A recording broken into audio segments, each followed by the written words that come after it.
Hello everyone, this is Primetime Wrestling UK, finally back after 2 months. And today I've got a guest with me. You won't see him, he's just a bright light, but you'll hear him anyways. David Diaz. Thank you, Craig. How are you guys doing today?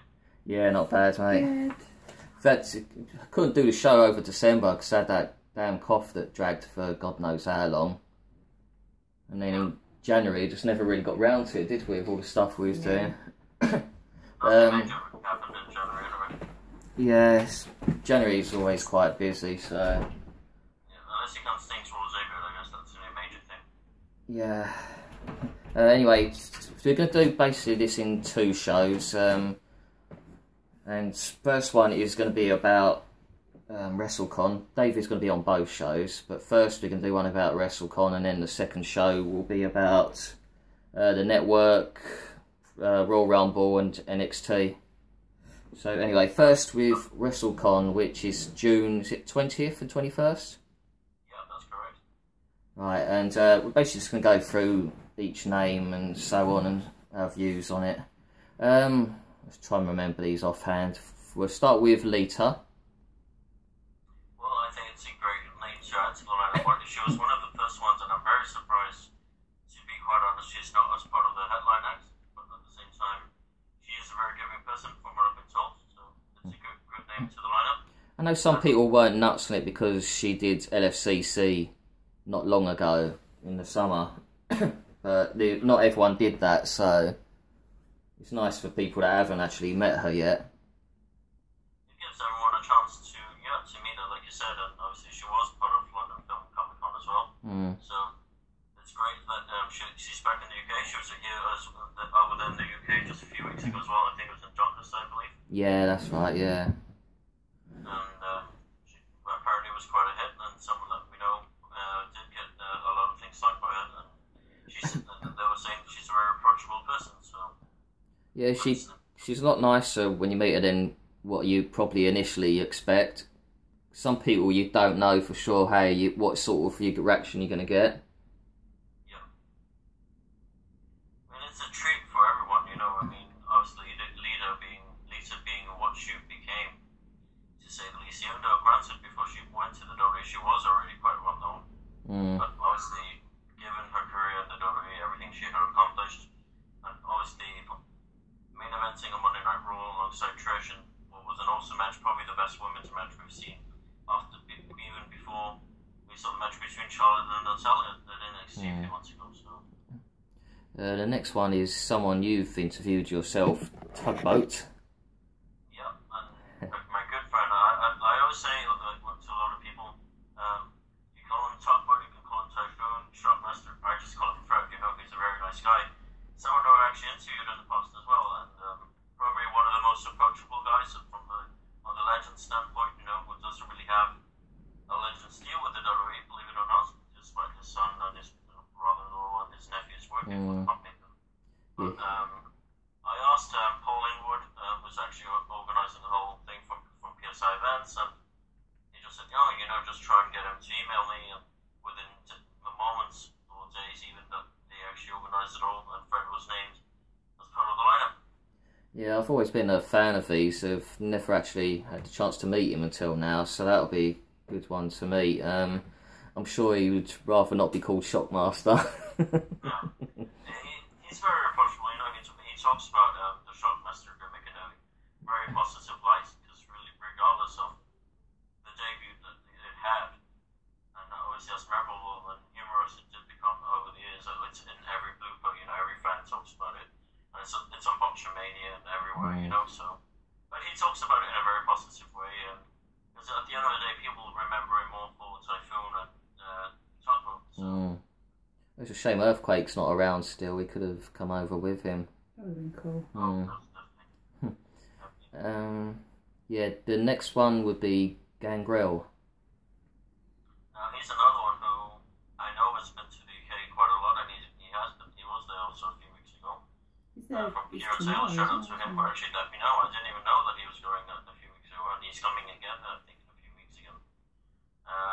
He's actually a very nice guy from what I've been told, and obviously he was married into wrestling royalty. He was married to the Vachon family, so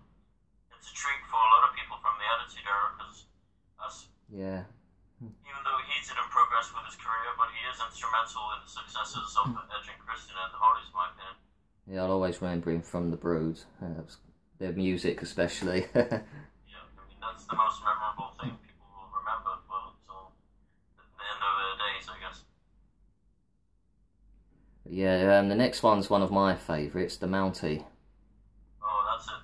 One of the treats, I think, of probably one of the names that people wouldn't pick out of a hat, but at the same time, Jocks for Joe apparently does go to the UK quite often. I remember a few years ago, maybe like 2009, 2010, there was this thing with Tito Santana, Rick Martel, like a dozen of them came over. I can't remember where it was.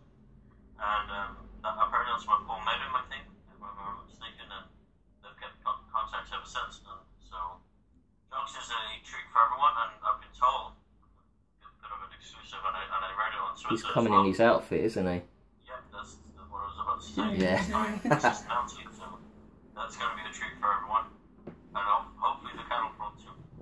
So you mentioning the model, that is one I'd love for them to bring over next year, because it probably won't be this year. Yeah, Rick Martel is someone I think that gets overlooked in every standpoint of wrestling. I mean, people that may not realize, but he is a former world champion. You know, he's wrestled Red Flag Japan, and he, amongst other legends, you know, he was part of the WWF back in the late 70s alongside Tony Garea, who's still not in the Hall of Fame, surprisingly enough either. So he's had a legendary career, to be quite honest, and his matches with Booker T in WCW were probably one of the greatest matches he had ever had in his career. And he was one of the ones to stay longest in the Royal Rumble, I think, in 92. Yeah, that was the 91, I think it was, if I'm not mistaken. It's one of those. I mean, like you mentioned, you know, he didn't hold that record for quite a long time. And like we mentioned, you know, he's been overlooked, but he was instrumental in making future stars. You know, he fellow convention at Tatanka. He did help him quite a lot to establish him in the feud that they had back in late 92 as well. That leads me to the next one, Tatanka. Another great one, I think. I mean, I knew what we talked about this offhand, and I actually had to approach Paul because I wasn't really sure about what was going on. And when Fred told me that he was going, I obviously had to make sure and told Paul, look, this is what he's saying. Is it okay that I know? Obviously not a problem with Paul, but at the same time, I couldn't reveal this at the same time. So, I mean, Tatanka is a great name for nostalgia value. As well as the others, but Tatanka, there's always something about him, you know. And when he did come back in 2005, 2006, which is funny because I saw him live in Madrid in 2006 at a house show. He had a match against Vito, which was awesome, and he actually confronted Ennis during the show because he was doing his heel antics. So I'm pretty sure it's going to be fun to actually bring that up. And I actually dressed up and asked Tatanka for a fancy dress party I went to as a kid. So I mean, great. Well, one thing, if I get time, I'll mention to you about one of my highlights of these was that, which I was watching on Network the other day, was when he turned heel. Yeah, definitely. Probably one of the most unpredicted heel turns in wrestling history, in my opinion. And in fact, same way Rick Martel gets overlooked, that heel turn gets overlooked quite a lot as well. And it came at the right time, and I thought maybe big things were going to happen for him. But unfortunately, nothing came out of that as much as it did to others from that $1 million operation. And the next one would be Ron Simmons, which I think was the first one to be announced out of the lot. Yeah, he was, and Ron Simmons again, back to nostalgia value, you know, former world champion, you know, he's a multi-time tag team champion amongst other things as well in his career. Ron Simmons is probably one of the greatest out there, in my opinion. And to be honest, another one who I'm very surprised to giving away as part of a super ticket, you know, because he is a legend, to say the least, and the only African American world champion to this date, you know, unless you count Booker T. But I mean, from Booker T's standpoint, Ron Simmons was established by the time he became world champion, you know, and he was part of Doom, which was another overlooked tag team in my opinion. They were great. So Ron is going to be a hit for new fans alike, who have probably only seen him do his jam cameos, etc. So And next one would be a tag team, the Nasty Boys.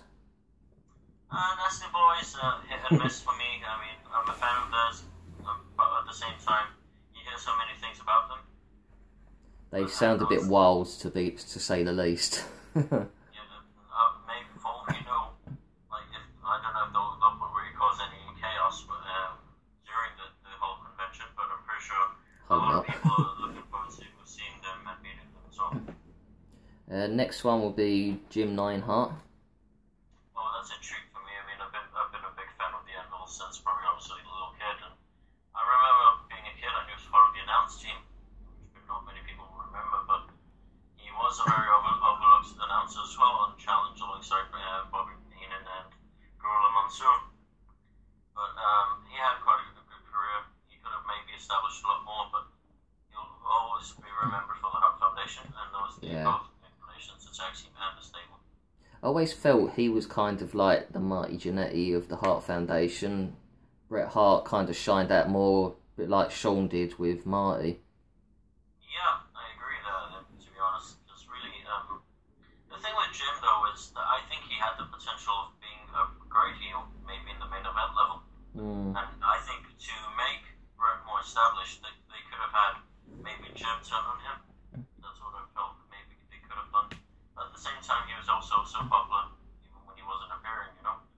So I think Jim was just one of those people that was made for tag team, really. Yeah, at the end of the day, that's, like we mentioned, you know, that's what he's remembered for, but what better way to be remembered for one of the greatest tag teams in the history of professional wrestling?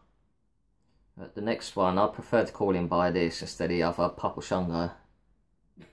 Papa Shango is a treat for me as well, and, you know, I was a fan of his, like, obviously growing up, after he left in '92, then he came back as Kama Mustafa. I thought it was a great gimmick. Very MMA, probably one of the first MMA gimmicks that there was in professional wrestling, long before the wave of Ken Shamrock and Brock, etc. But I remember being terrified of Papa Shango as a kid. So Yeah. That's going to be something to talk about, and mostly I've heard nothing but great things from fans from Charles Wright, and he's probably one of the most approachable and most humble as well. And I'm pretty sure he has pretty funny stories to tell about Mark Calloway, aka The Undertaker. Well, I've got a Papa Shango shirt which I'm probably going to wear, so that'll get a reaction out of him.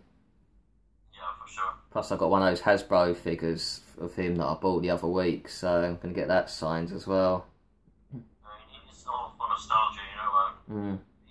I remember reading that back in '97, late '97, the Papa Shango gimmick was going to come back, and he was going to bring it back, and he was going to have a mask or something, some sort, and the pictures do exist. The confines of the WWE, rather, of the WWE archive. They could still do it really for a Royal Rumble like they did with the Boogeyman. Yeah, I think so. I still believe they could have generated more interest in when they did bring him back. And obviously, The Godfather, nobody thought it was going to be as successful as it did. You know, he was taken a lot more seriously once he was The Godfather. He was probably the Intercontinental Champion, and then they turned him heel at the right time when he joined Right to Censor. So he's had a lot of gimmicks, hasn't he? yeah, but he's made them work. I think. Oh, every yeah. single one. That's why it's difficult to know which one to sign. Yeah, he's got so many different pages in the encyclopedia, isn't he? It's like trying to choose That's one. the thing. I mean, it's like Sam just said, you know, and Craig, you said as well, that, you know, he's had so many great gimmicks, but when you think about it, really, Papa Shango and The Godfather are the ones that stand out, because you know, Papa Shango for its time, The Godfather was so out there for its time as well. I could never really get into that Kama Mustafa gimmick he had. I mean, probably the only highlight he had was the feud he had with The Undertaker, Yeah. which is quite, and that was it, you know, apart from that. Aside from being one of the final four in the Royal Rumble in '96, but maybe those two things were probably what he's going to be remembered I for. remember him having one good match with Shawn Michaels in the King of the Ring. I don't know if you remember where the time limit ran out, so they both got eliminated. I mean, I remember after the match ended, obviously people just went nuts, you know, because they see Shawn hinting with the crown, you know, so they thought, you know, okay, Shawn's going to win the game. Opportunity missed, I think, though, but alright. So it leads me to the next one, the member of the nation, D'Lo Brown. Oh, I'm a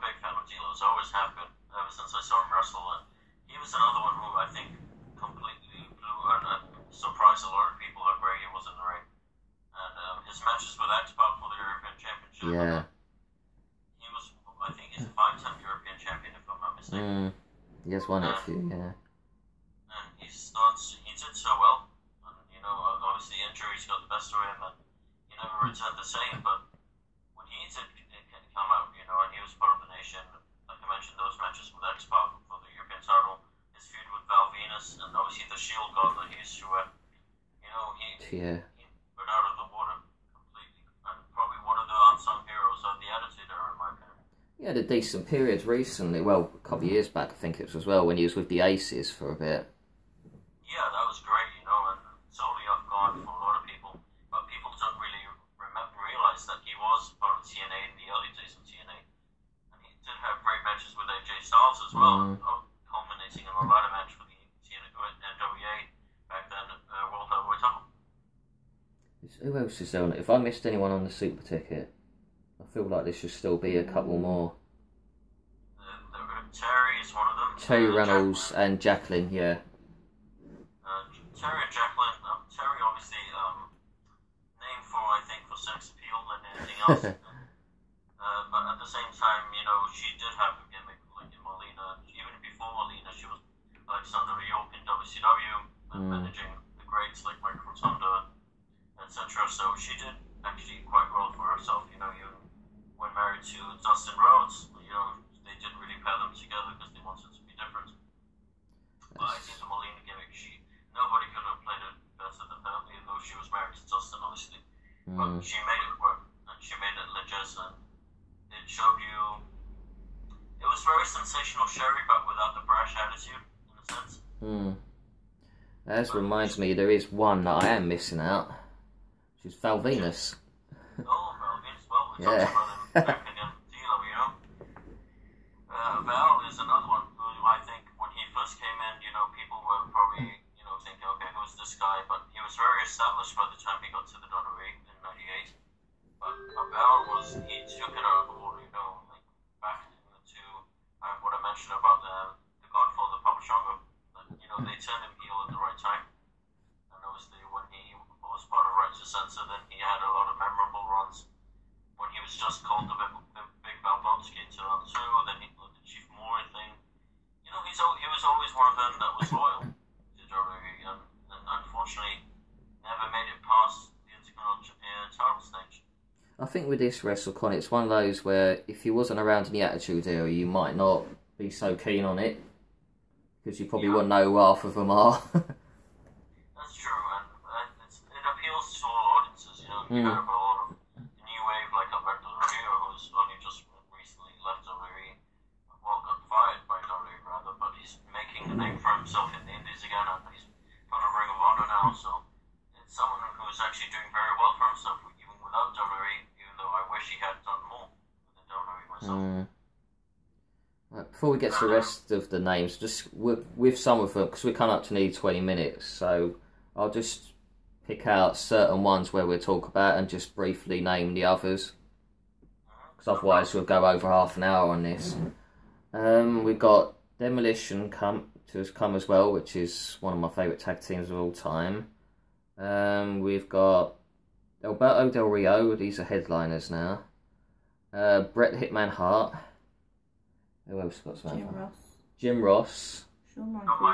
Shawn Michaels. And the one and only Trish Stratus, which you can talk about. Trish, well, I mean, it's a treat, even though, like, back to the whole Terry thing, back to sex appeal, but even when you get rid of the sex appeal, people probably were underestimated when they first saw her wrestle, you know. She proves that ballets can get into the ring, and you know, it's not about my looks.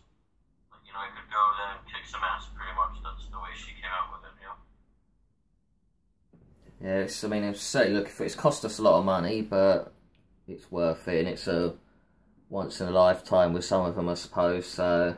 I was going to say, because some of them you don't know how long they got, like, when they'll next be over. Well, yeah. Plus, you know, before you cut this show off, there's still one more to come. There's one more that we didn't mention who is also coming, who is Smith. Yes, sorry, Harry Smith, yeah. And his mum. And his mother as well, yeah. She's got her own store. Diana's actually a very good friend of mine. I actually followed her on Twitter. She followed me back, and I interviewed her a few years ago as well. We've become very good friends ever since. So it's going to be a treat for me to meet two people I've interviewed in the past. Yeah, I'm certainly intrigued about who this last person is. I mean, it could be anything from one of their legends to, I don't know, it could be Scott Hall since he's been pushing for it. Yeah, they keep saying it's a WWE guy, but like we mentioned, you know, like you just said as well, it could be someone who's signed to a Legends deal. It could be someone that works within WWE. I mean, I believe, like I told you a few days ago, it could be Joey Styles, it could be JBL for all we know. It could even be Jerry Lawler for all we know. I wouldn't mind, because I've never met Jerry Lawler, so that would be a good one, because he never seems to do fan access. I've never been able to meet him. I mean, it would be great to meet Jerry and actually have a joint photo up alongside JR. It's probably one of the greatest announced teams in the history of wrestling, so it will be, if it was Jerry Lawler, you know, I'm pretty sure people would mock up. I'm personally hoping for Kevin Nash. Kevin Nash, yeah. Samantha wants Kevin Nash. I mean, I don't really blame you there, Sam. To be honest, when we went to the Ministry of Slam Ministry of Slam signing, and obviously, I wish we had more of a chance to talk to them than we did. You know, like when you guys left, unfortunately, and because it was running late, and obviously when I had to stay and for them to sign the stuff I had brought over. I wish I only had one moment to tell Scott why I wanted him to sign my WrestleMania 10 VHS. And obviously now he follows me on Twitter, which I'm quite often, but it's not as easy to do it over Twitter than doing it in person. Well, we're seeing X-Pac in a couple of weeks, and I'm going to mention that tour just to... he'll probably swear when he hears of it, because... but I want to mention it to him just to see his reaction. There's a video on YouTube at the beginning of the signing we went to, and he's I think Kevin Nash says, "Oh, what's that guy's name again? Chris Duke? No, Chris Douche." Douche, yeah. So, but it's a shame that happened. You know, because really they had a lot of fun, and we had a lot of fun meeting them as well. But obviously, like you mentioned, I don't think they realised how expensive it was going to cost to bring over three. Because if you look at PSI when they've done it, and Eros, it's always one person, whereas, you know, bring over three, and they're not cheap either. Kevin Nash doesn't do nothing for free. Kevin Nash is now a movie star as well. But Magic Mike. I can just imagine how much they charged, and I don't think they realised they were never going to make their money back. No, that's why they probably panicked. And then that's why they ended up charging so much extra for a photo. I was surprised at how cheap it was in the first place. I thought 30 quid, that's a bit cheap for them. Really, they should have been charging around the 80 to 100 mark, realistically. But I mean, Ernest and I were very lucky in the sense that, you know, before going anyway, we didn't have any tickets. They just said, you know, you could buy them at the door. And obviously, because I remember someone telling me about Chris Duke, but obviously I knew what the radio show was. And they said, "Oh, no problem, we'll have you the tickets reserved for you, and this is Chris Duke talking to me."